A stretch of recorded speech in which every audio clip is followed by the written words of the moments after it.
Close your eyes for a moment. Imagine you wake up, not in your soft bed, but on a pile of straw crawling with lice. The air is thick with the stench of sewage and smoke. Outside, thousands of voices roar in a language that sounds familiar, yet alien. The streets are crowded with beggars, thieves, and soldiers with blood on their sandals. A bucket of human waste splashes near your feet as someone empties it from above. Congratulations! It's morning in ancient Rome.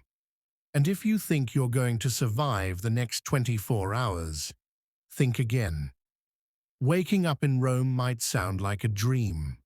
The mighty Colosseum, the grandeur of marble temples, the streets filled with togas and sandals. But reality would hit you harder than the midday sun. The Rome of 2,000 years ago was not the glossy picture painted in schoolbooks or Hollywood movies. It was noisy, filthy, and dangerous. For the average person, life was short, brutal, and cheap. Most people never lived past the age of 35. Infants died in staggering numbers. Diseases thrived where clean water did not. And unless you belonged to the elite ruling class, survival was a daily gamble. Let's start with your very first breath. Modern lungs, accustomed to clean air and filtered homes, would choke on the thick Roman atmosphere. Rome was a bustling megacity, home to over 1 million people, one of the largest cities the world had ever seen. But there were no garbage trucks, no sewage treatment plants, no pollution laws. The streets reeked of smoke from wood and charcoal fires, of rotting food left in alleys, of human and animal waste. Open sewers ran through the streets, carrying disease with every trickle. The mighty Tiber River, once Rome's pride, had turned into a cesspool of filth. Imagine stepping outside and instantly gagging at the smell of decay. That's your fresh morning air. If you thought the smell was bad, the soundscape was worse. Forget birdsong or quiet mornings. Rome roared to life before dawn. Merchants shouted their wares, donkeys brayed, blacksmiths hammered, slaves were whipped, and temple bells echoed through the city. Sleep was a luxury. Add to this the constant cries of beggars and the chatter of gossiping crowds. For someone used to the hum of modern cities, this chaos would feel overwhelming. Rome was alive, but it was alive in the loudest, most intrusive way possible. One of the biggest threats you'd face isn't disease or hunger or even accidents. It's people. Rome's streets teemed with strangers, and not the friendly kind. With a population density far worse than today's crowded cities, you'd be shoulder to shoulder with thieves, scam artists, drunkards, and gangs. Imagine walking through a narrow street. Above you, residents in crumbling apartments dump their trash, or worse, their chamber pots, directly onto the street. Below, rats scurry between your feet. Around you, men eye you suspiciously. If you look foreign, you're already a target. Modern life has places of refuge, coffee shops, libraries, even your own room. In ancient Rome, privacy barely existed. If you were poor, and chances are you would be, you'd live in a cramped apartment block called an insula. These fire-trap buildings rose up to 5 or 6 stories high, made of weak wood and brick. Your room would be dark, damp, and smaller than a modern bathroom. Every creak of wood above your head could mean collapse. Every spark from a lamp could mean fire. You wouldn't feel safe, not for a single moment. But before you even find somewhere to stay, Rome demands to know, who are you? Because here, your survival depends entirely on your social class. If you're a patrician, lucky you. You'll live in a villa with fountains, slaves, and banquets. But if you're like the majority, a plebeian or worse, a slave, life will be brutally different. Slaves were whipped, branded, even executed for disobedience, and plebeians lived constantly on the edge of hunger. There is no middle-class safety net here. You're either powerful or you're prey. Time works against you. Even if you somehow adjust to the filth, the noise, and the fear, time itself becomes your enemy. Modern humans expect to live 70 or 80 years. In Rome, if you make it to 35, you're considered lucky. Children drop like flies from disease. Women die in childbirth at horrifying rates. Men are sent to war, or crushed under labor, or maimed in accidents. Every moment in Rome is a roll of the dice, and the odds are not in your favor. The illusion of glory. Of course, Rome will try to dazzle you. Its monuments, its temples, its marble baths, they will impress you. You might wander into the Forum and stare at towering columns, thinking, this is civilization. But that grandeur is built on human suffering. Every temple you admire, every arena you marvel at, is the product of slave labor and brutal taxes squeezed from the poor. Behind the glory is misery. Behind the empire is blood, and you are standing right in the middle of it. Why you're already in trouble? Here's the harsh truth. You've only been in Rome for a few hours, and already you're at risk. Your body isn't used to the food, the water, or the germs. You have no local allies. You don't know the laws, the streets, or the customs. One wrong look at the wrong person. One wrong step into the wrong alley. One sip of contaminated water. And your Roman adventure could be over before it begins. And this is just the introduction. Because over the next 2 hours, we'll walk through every brutal detail of life in ancient Rome and prove to you, beyond any doubt, why you wouldn't survive a single day. The first steps outside. The sun rises over the horizon, but in ancient Rome, it's not golden rays that greet you. It's smoke. Thin columns of grey rise from hundreds of wood fires lit in cramped kitchens and bakeries. You take your first step into the street, and immediately you realize this is not your world. The cobblestones beneath your feet are uneven, slick with waste. You dodge a puddle, only to realize it isn't rainwater at all. It's a mix of urine and something far worse. A donkey brays as a cart rattles by, its wooden wheels throwing mud and filth onto your legs. Welcome to the Roman morning commute. A city without cleanliness. You might expect that the heart of the greatest empire in the world would be clean and majestic, but Rome was filthy, even by ancient standards. Imagine a city of 1 million people with no garbage trucks, no sanitation services, and no plumbing for the poor. Chamber pots are emptied from upstairs windows. Trash is tossed into alleys where it rots for days. Dead animals are left to decay until scavengers or slaves drag them away. The famous Roman baths may exist, but they are luxuries for those who can afford them. For the average person, dirt is a daily companion. The stench alone would overwhelm you. Think of smoke, manure, sweat, rotting fish, spilled wine, and sewage, all blending into one unforgettable cocktail of smells. Your modern stomach won't hold out for long. The overcrowded streets. You might try to push forward, but Rome's streets weren't designed for peace and quiet. They were narrow, jam-packed corridors where life collided violently. Merchants shout their prices from makeshift stalls. Farmers bring in livestock. Pigs squeal, chickens flap.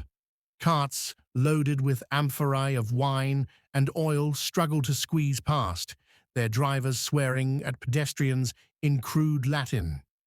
And then there are the people, crowds thicker than any you've known, bodies brushing against you, hands reaching for your coin purse, children darting through gaps, beggars tugging at your clothes. For someone used to modern personal space, this crush of humanity feels suffocating. Even emperors complained about congestion in Rome, and some laws tried to ban carts during daylight hours, but restrictions meant little. Rome never slept, and neither did its chaos. An unfamiliar soundscape. Noise in Rome wasn't just loud, it was constant, relentless, and jarring. Hammers rang out from blacksmith shops, bakers slammed dough onto wooden boards, water carriers sloshed buckets on their shoulders, shouting, "Aqua, aqua," to announce their arrival. In the distance, priests chanted at temples, trumpets from soldiers blared, dogs barked, and everywhere the buzz of thousands of conversations layered into one roaring wave. Silence, that was a rare luxury in Rome, even in the middle of the night. Taverns stayed alive with drunken songs and brawls. Complaints from ancient writers confirm you could not get peace in this city. For a modern visitor, the sensory overload alone would be unbearable. The water problem. After an hour of navigating the chaos, you're thirsty. You look for water. Rome, after all, was famous for its aqueducts, those engineering marvels that brought fresh water into the city. But here's the truth. Unless you're wealthy, that water isn't reaching you directly. Most common people relied on public fountains, where water was often contaminated by runoff. Worse, the city's sewer system, the Cloaca Maxima, wasn't advanced enough to prevent waste from mixing with water supplies. One careless sip, and your body, unprepared for ancient bacteria, will betray you. Dysentery, cholera, or worse could strike within hours. For Romans, just water was sometimes more dangerous than wine. Many avoided water altogether, drinking watered-down wine instead. For you, used to bottled water and sterile taps, this is a death sentence waiting to happen. The markets, a glimpse of life. Hungry and cautious, you might wander into a market. Here, ancient Rome shows its dual nature, dazzling variety and deadly risk. Stalls overflow with olives, figs, bread, and meat. You see exotic spices from the east, amphorae of fine wine, and bronze trinkets gleaming in the sunlight. It's tempting, but look closer. The bread is often stretched with sawdust to make it cheaper. The meat is rarely fresh. Fish has been sitting in the sun all day, buzzing with flies. Food poisoning was a silent killer in Rome, and without refrigeration or hygiene standards, every meal could be your last. Eating like a Roman wasn't just about appetite. It was about gambling with your life. The people you meet by now, you've crossed paths with dozens of Romans. And here's the catch. They aren't welcoming. Romans were suspicious of outsiders. If you don't speak Latin well, if your clothes look strange, you're instantly marked as foreign. A soldier might stop you, demanding to know your business. A merchant might overcharge you, sensing your ignorance. A gang of street youths might mock you, or worse. Unless you have a patron, a powerful Roman willing to vouch for you, you're alone, vulnerable, and constantly at risk. The clash of expectations. Here's the most shocking part. For the Romans, this was normal. The smells, the noise, the crime, all of it was daily life. They didn't complain because they didn't know anything different. But for you, stepping into this city from the modern world, The sensory overload would be unbearable. Within just a few hours, exhaustion sets in. Your lungs ache from the smoke. Your stomach churns from questionable food. Your nerves are frayed from the chaos and danger. And remember, this is only the first impression. You haven't even made it through an entire day yet. Why you're already failing? After just half a morning, your body and mind are breaking down. The Rome of postcards and history books has vanished. In its place is a monstrous city, alive, powerful, but merciless. If you thought you could walk into ancient Rome and live like a tourist, think again. Rome isn't here to entertain you. Rome is here to test you, to crush you, to remind you that survival in the ancient world was never guaranteed.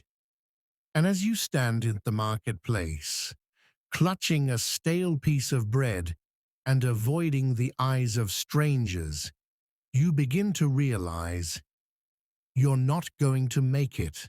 A world built on class. If you thought everyone in Rome lived the same way, you'd be wrong. Ancient Roman society was a ladder, and every rung on that ladder meant life or death. At the very top sat the patricians, wealthy landowners with villas, slaves, and political connections. Below them were the plebeians, the common free citizens who worked, farmed, and struggled to survive.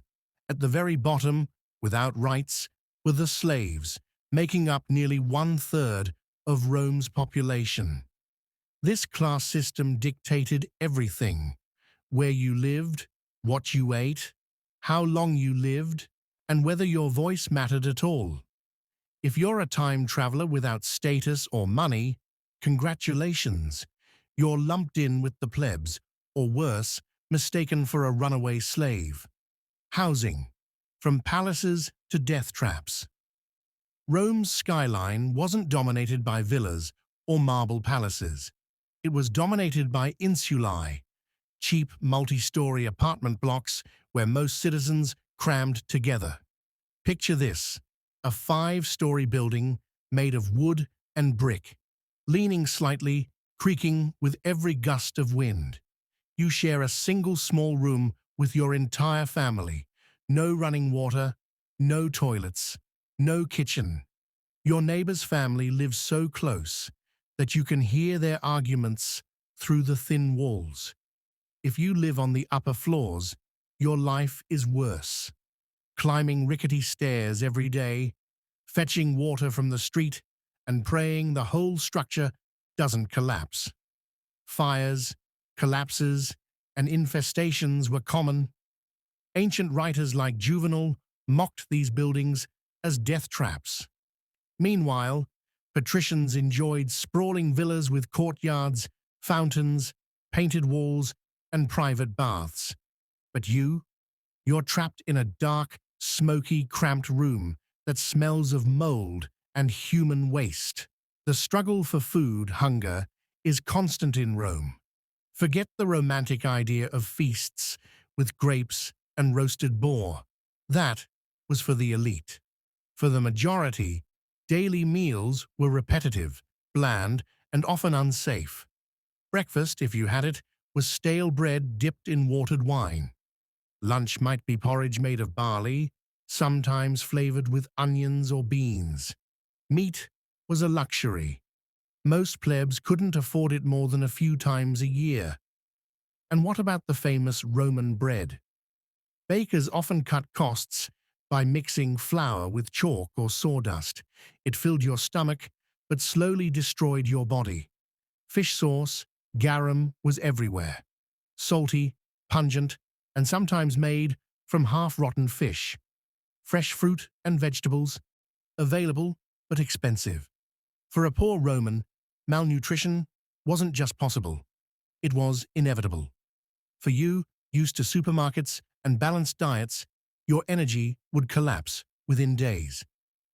The water and wine dilemma. By now, you're thirsty again. But remember, drinking water in Rome is dangerous. The aqueducts are impressive, yes, but by the time water reaches public fountains, it's often polluted. Parasites and bacteria thrive in it. The solution? Romans watered down wine and drank that instead. Even children consumed it daily. For you, unused to alcohol as a water substitute, this would dehydrate your body and leave you weak. And let's not forget, the Romans used lead pipes in many areas. Modern science shows that constant exposure to lead poisoned their bodies slowly. It dulled minds, weakened bones, and shortened lives. Every sip in Rome could be one step closer to poisoning. Work, the endless grind. Rome was a working city, and survival meant labor. If you're poor, you have few choices. As a laborer, you might carry heavy loads for builders, hauling stone and wood from dawn till dusk. As a craftsman, you could spend your life making sandals or pottery, scraping by with tiny profits. As a street vendor, you yell yourself hoarse, competing with dozens of others selling the same olives or bread. As a slave, your life isn't your own. You could be forced to cook, clean, farm, or even fight in the arena. There were no weekends, no days off. Every sunrise meant survival. Every sunset meant exhaustion. And wages? Barely enough to afford bread and rent. Your modern body, accustomed to less physical labor, would collapse quickly. Muscles ache, blisters form, and infections fester. Survival means endurance. And endurance was something Romans were forced to build from childhood. Work, the endless grind. Rome was a working city, and survival meant labor. If you're poor, you have few choices. As a laborer, you might carry heavy loads for builders, hauling stone and wood from dawn till dusk. As a craftsman, you could spend your life making sandals or pottery, scraping by with tiny profits. As a street vendor, you yell yourself hoarse, competing with dozens of others selling the same olives or bread. As a slave, your life isn't your own. You could be forced to cook, clean, farm, or even fight in the arena. There were no weekends, no days off. Every sunrise meant survival. Every sunset meant exhaustion. And wages? Barely enough to afford bread and rent. Your modern body, accustomed to less physical labor, would collapse quickly. Muscles ache, blisters form, and infections fester. Survival means endurance. And endurance was something Romans were forced to build from childhood. Health and hygiene. The silent killers. If your body holds out against hunger and work, sickness lurks everywhere. Insulae were crawling with lice, fleas, and rats. Waste was tossed onto streets. Flies swarmed markets. Diseases like malaria, dysentery, and tuberculosis spread unchecked. Medicine existed, but it was primitive. Doctors often prescribed herbs, prayers, or bloodletting. Most of the time, you either recovered naturally or died. Dental care? Non-existent. A simple tooth infection could swell into an abscess and kill you. Broken bones, untreated, meant lifelong disability. And with no understanding of germs, Romans believed illness came from bad air, which meant they never truly solved the causes of their suffering. Women and children. A harder life. If you're a woman in Rome, life is even harder. You have no political rights, limited independence, and your role is tied to family and household. Childbirth is one of the deadliest experiences, with high maternal and infant mortality rates. Children, especially in poor families, face constant hunger and disease. Many don't live past the age of 10. Those who survive are put to work early, carrying water, running errands, or laboring alongside their parents. Family bonds exist, yes, But survival often came before affection. In some cases, unwanted babies were abandoned on hillsides, left to die, or be taken as slaves. Entertainment for the poor. Even in hardship, Romans sought distraction. The government famously gave the masses bread and circuses. Free grain distributions fed them just enough to survive, and brutal games at the Colosseum kept them distracted. For the poor, watching gladiators bleed was one of the few entertainments available. Loud, bloody, and terrifying, these games reinforced Rome's values: power, violence, and control. But for you, the sight of thousands cheering as a man is torn apart by lions would scar your mind. You wouldn't see entertainment, you'd see horror. The daily grind summarized. So what does a typical day look like for you, the average Roman plebeian? Wake up in a cramped, smoky apartment. Fetch water from a public fountain, dodging carts and crowds. Eat stale bread. Hope it doesn't make you sick. Work from sunrise to sunset in punishing labor.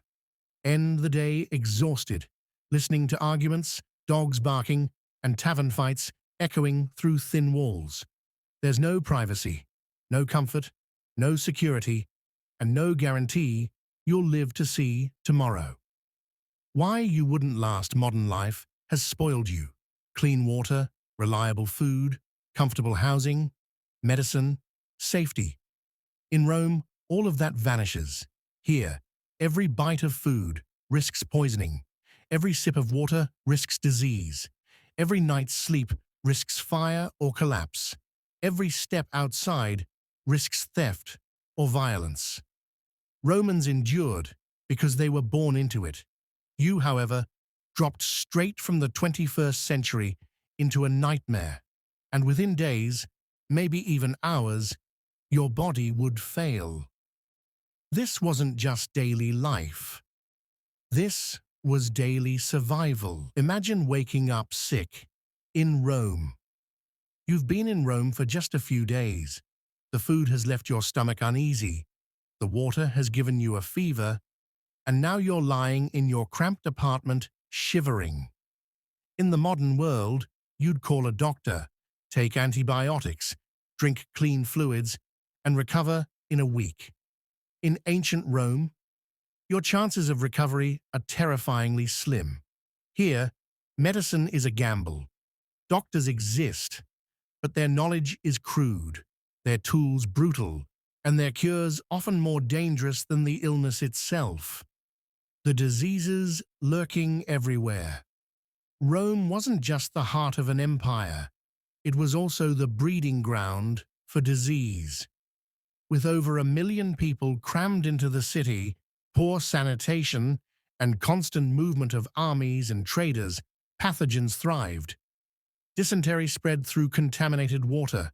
Diarrhea, dehydration, and death followed quickly. Tuberculosis ravaged lungs, coughing up blood until victims wasted away. Malaria thrived in the marshes of Italy and even within Rome itself. Fever, chills, and relapses haunted people their entire lives. Leprosy left victims disfigured, feared, and shunned.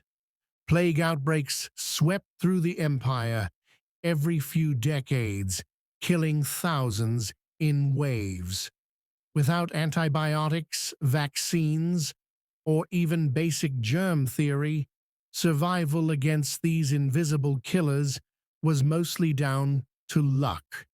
The Roman doctor, friend or foe? Doctors in Rome, known as Medici, weren't always trusted.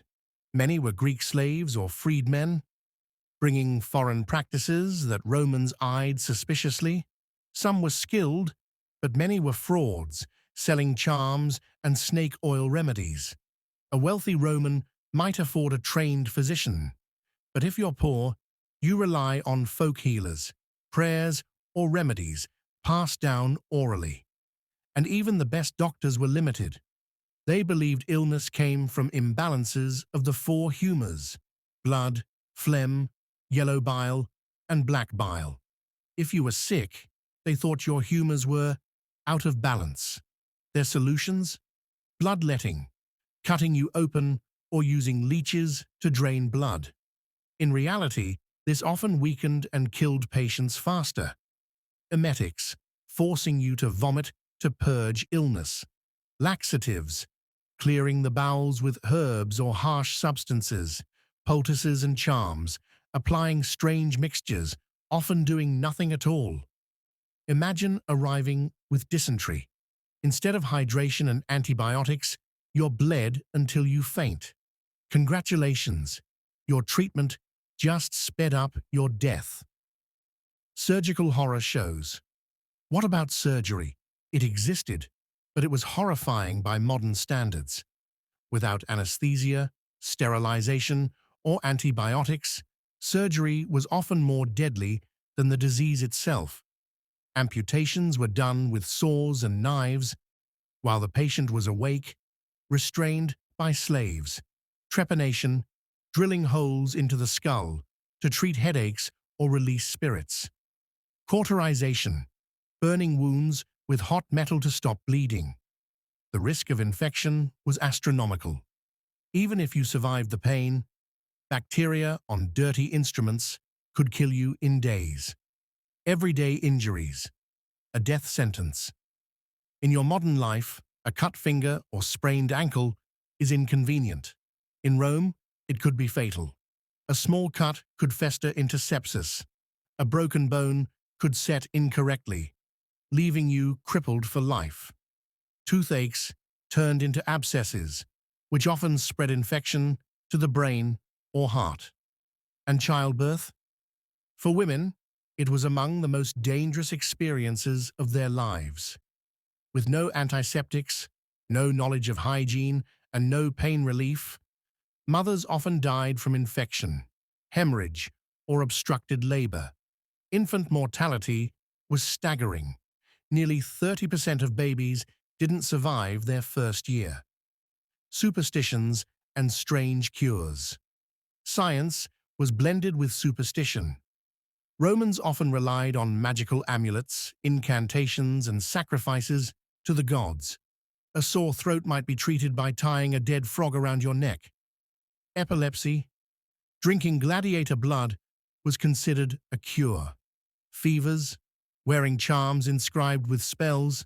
Snake bites, eating ashes of the snake. Some herbal remedies had mild benefits. Garlic for infections, willow bark for pain, the ancestor of aspirin.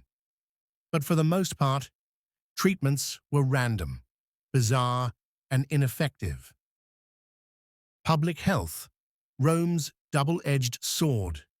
Ironically, Rome had some of the world's earliest public health systems. They built aqueducts, sewers, cloaca maxima, and bathhouses. These helped, but they also created new problems. Bathhouses, for example, were centers of disease spread. Imagine hundreds of people sharing the same warm pools, coughing, sneezing, and leaving filth behind. Instead of cleansing you, a dip might give you your next infection. The sewers kept streets cleaner, but many poorer neighborhoods lacked access. Waste was still dumped in alleys and courtyards, breeding bacteria. And aqueducts? Impressive, yes, but they often fed water through lead pipes. Generations of Romans slowly poisoned themselves without realizing it. Mental health, no escape. Physical illness wasn't the only danger. Life in Rome was stressful, brutal, and violent. Today we talk about anxiety, depression, and trauma. But in Rome, such struggles had no name. If you showed signs of mental illness, people might say you were cursed by the gods or possessed by spirits. Treatments involved prayers, sacrifices, or exile. No compassion, no therapy.